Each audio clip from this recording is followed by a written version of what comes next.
Hello, my name is Max Jacobs, and today we will learn how to install a M.2 SSD and upgrade laptop RAM.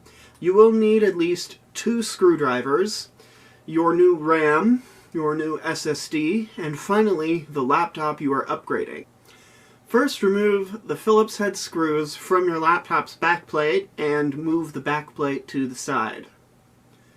Unscrew the motherboard screw, then install your SSD in the M.2 slot, then re-screw your motherboard screw back into the motherboard.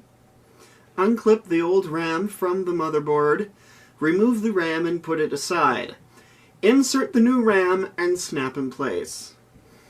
Put the backplate back on the laptop, reinsert all the screws to ensure the backplate is secure.